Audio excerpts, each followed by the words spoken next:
Now, welcome back to News Desk. I'm here for your business news. My name is Kelley Boss. Now, we start with gadgets, where yesterday Samsung launched a new device, S25 model.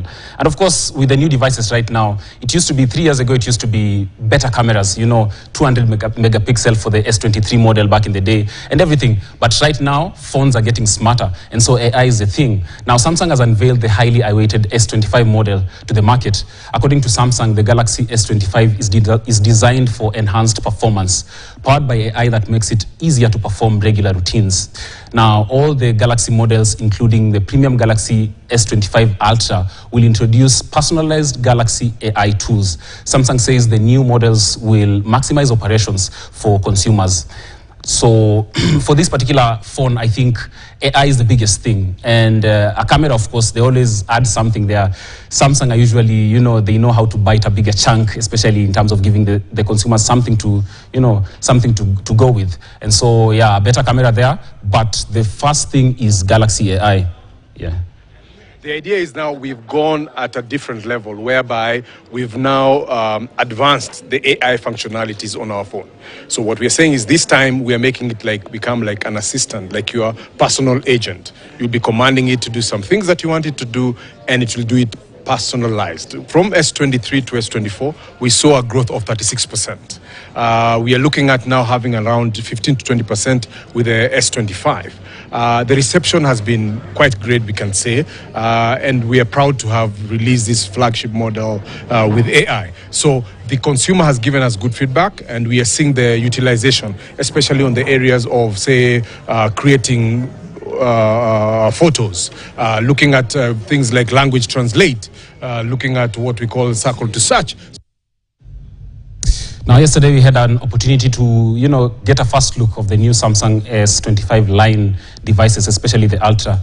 And those phones look totally different from the previous ones in terms of the build, the design, and the AI that comes with it.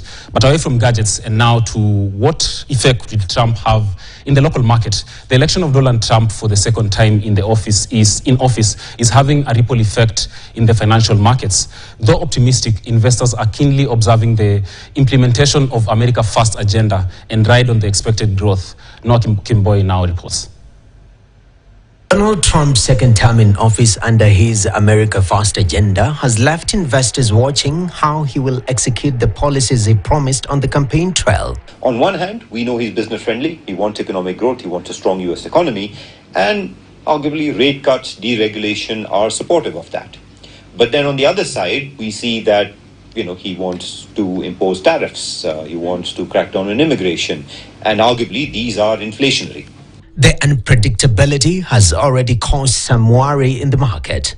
I mean, think about the 3 to 4 weeks before Trump's inauguration, we had bond yields rise in the worry that, wait, how much inflation could we really see? We had equity sort of take a little bit of a pause, worrying about, okay, will the growth negative factors outweigh the growth positive factors? But at the end of the day, we think the outcome will still be a good one for growth without too much inflation. The order of implementation of Trump's double-edged policies will determine the market outlook. How do we see sort of the growth supportive measures come through first on the deregulation side, or do we see a big sort of shift on imposing tariffs and imposing them at a maximum level? I think what order and what sequence and with what intensity we see his cabinet start to come through will be quite important. So in the coming weeks, that's going to be something we'll be quite tightly focused on. With reducing returns in the local market, investors in Kenya are seeking better prospects, according to the Stanchart Global Market Outlook. Clients have already seen yields falling. If you look at the money market, the promised yield is coming down 1% as central bank cuts the rates, as TB rates come down. It's expected, right? So the questions now is where else can I go? And I think we're answering that question into the US, as we've mentioned. We are seeing the global growth and the likelihood of markets performing better globally, led by the US. Investors still have one card to play, the Trump card. And with the United States projected to have better market returns in 2025, it is expected that money will flow into the US market from the global investors. Now, Kipkimboy, KTN, Nairobi. Well, good analysis right there by Noah Kipkimboy, the Trump card. Now, Haas Consult released the Haas land prices indices for the fourth quarter of 2024, showing that land prices in Nairobi's satellite towns grew at the slowest pace since June 2023, as a tough economic environment stifled demand. Kevin Nyakundi with more.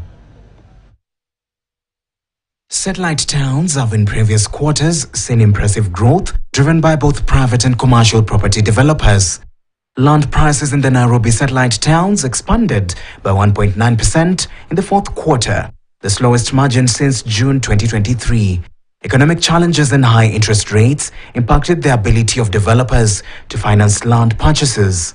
9 out of the 14 towns tracked recorded a deceleration in price expansion led by Thika and Lolongo, where growth fell from 6.3% and 6.6% in the third quarter to 0.9% and 1.1% respectively in the fourth quarter.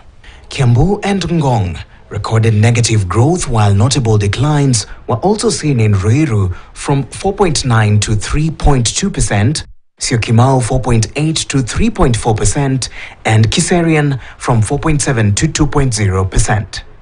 Suburb price gains were led by Parklands at 3.4%, Upper Hill at 3.3%, Spring Valley and Kileleshwa at 3.1% and 3% respectively. From the report, a tough economy which came with job losses and high interest rates have impacted those who would be land buyers, with economic uncertainty and slowing GDP growth leading to some developers putting off decisions to acquire land. Nyakundi Calvin for KTN. Now, a surge in high-end hotels is painting a picture of thriving hospitality industry that is slowly transforming the real estate sector, with the recent entrant Yacht Regency officially opening earlier today. According to players in the real estate sector, hotels are striving to ensure guests feel more home away from home, therefore building customer experience. Personally, visiting Kenya was such an amazing experience to see what the country has to offer, to see the parks, to see the beaches, to see the culture, the heritage, but the people of Kenya as well, who are, some of the nicest people on earth, very intelligent people. Everybody wants to see this. So what we need to do, all of us, all stakeholders, whether it's hotels or travel agents or tourism bureaus, we have to be out vocal in the world and tell about this place, which is an amazing place to promote. Year 2025, if you look at the logistics and you look at the people who want to, we have put Kenya on the map. Everybody knows Kenya, but we have to be 10 steps or 100 steps ahead from everybody else, because Kenya has got so much to offer. Let me say that we managed to attract MICE organizers, conference organizers, leisure business, and of course the corporate world of Nairobi. Corporate bookings are usually the core business of hotels. Well, that story does it for business today, but I'd like to point you at something before I leave you for this break. I think on the Standard Digital today, you'd get an e-commerce story there that points you to an opportunity, especially if you are a young person and you'd like to innovate in the e-commerce space, because the numbers is that 2 to 3% growth in the rural areas in e-commerce, because there's an opportunity to sell to the people who are in the rural areas. Why? Because there's digital penetration in the rural areas. They can now access e-commerce. So watch out on that story on standard.co.ke. My name is Kelley Boss. Coming up next is Robinson Okenyi with sports.